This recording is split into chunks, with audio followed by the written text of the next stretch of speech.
to Rough Cut Film Review. This is a review of Transformers: Age of Extinction, a title which has very little to do with the film. Firstly, my review of Pain and Gain is available on YouTube and Dailymotion and a few other places illegally, even though I don't charge for it, which I always find strange.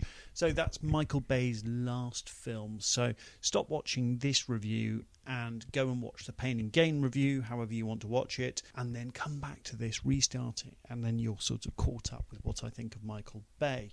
Now, let's at least pretend that this is a fair and even-handed review. I haven't seen any of the Michael Bay Transformers films since the first one, which was enough to put me off seeing any of the others. If you did watch my Pain and Gain review, as requested, you'll hopefully get the sense that I think Michael Bay is a low-rent pornographer. His sensibilities are all very explicit and overt and pandering to the lowest common denominator. He turns everything up to 11, leaves nothing to the imagination, and I don't think he has an imagination, and he lets the plot and the script worry about themselves, and by that I mean they are completely impenetrable and completely stupid.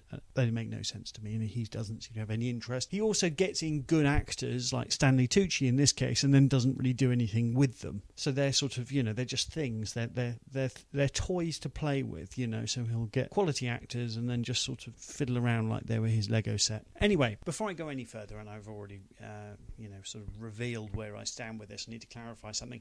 Transformers, the cartoons that I loved as a kid, were worked out by the company as a marketing trick to sell more toys, not the other way around. These sort of warm and fuzzy feelings that people have about the Transformers franchise, stop that absolutely now, because your beloved children's toy was from the start a corrupt and cynical way of getting money out of you, and that's just the way it is. And the word franchise, we keep coming back to, it is a franchise. It's a cynical way to make money. It always was. Michael Bay has not corrupted Transformers. If anything, he is the perfect man to make Transformers films, because he is every bit as bankrupt as Transformers as a concept. So why have I come back to Transformers if I dislike Michael Bay as intensely as I do, and I think that they are incredibly stupid and loud and thudding and pointless? Well, as far as I can tell, in the advertising for this, it's sold as a bold reimagining of Transformers, and the fact Mark Wahlberg is in it, so that's brought me back into the cinema to waste another nearly 3 hours of my life. I really like Mark Wahlberg. Even in the rancid Pain and Gain, I still had sort of warm and slightly fuzzy feelings towards him. More fool me. So here we go, Transformers.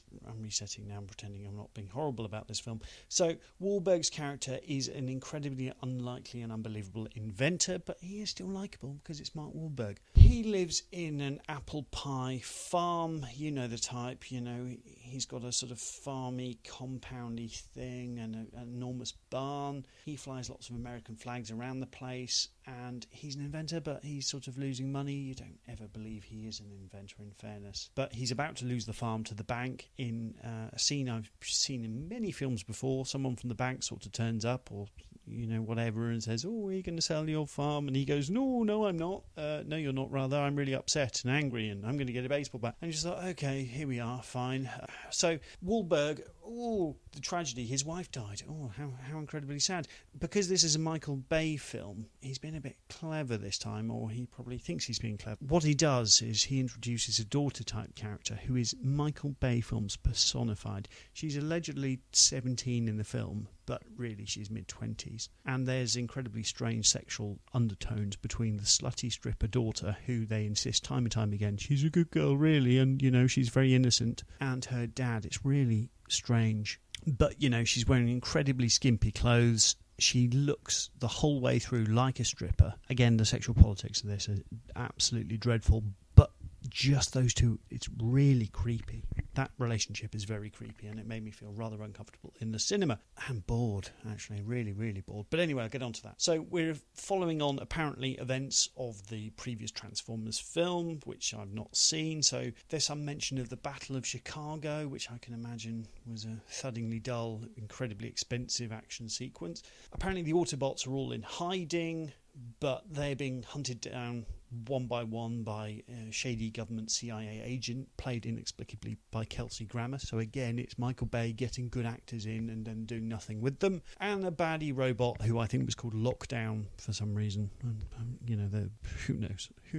You won't be surprised to hear that this film has big problems, and I think the problems of the film are the problems that Michael Bay has as a human being. It's sexist, it's incredibly sexist, it's incredibly stupid. The plot is utterly stupid and irrelevant and makes no sense, despite the fact that it's not complicated at all.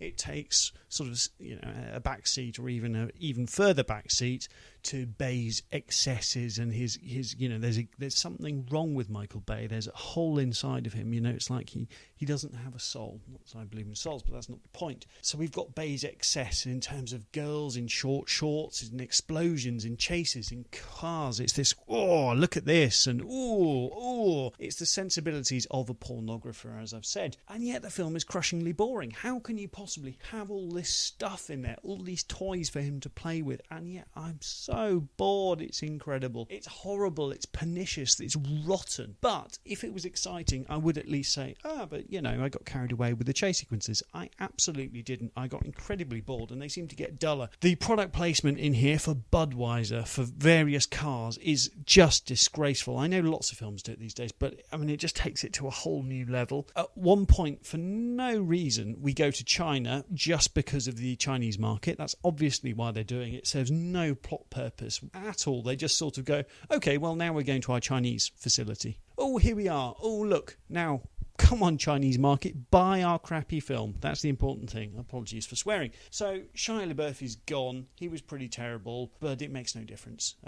This is just all the same horrible stuff. It's sexist. It's racist. Yes, the robots. Firstly, they're incredibly boring and terrible. But then, unfortunately, beyond that, they are really racist. So the one I found the most objectionable, really, was the black guy, who was pretty much, his character was plucked straight out of A Birth of a Nation. Really shocking stuff. There's also a Japanese one who's, practically committing harikari. It's just cringingly awful. And how can a grown man come up with this kind of nonsense in this day and age?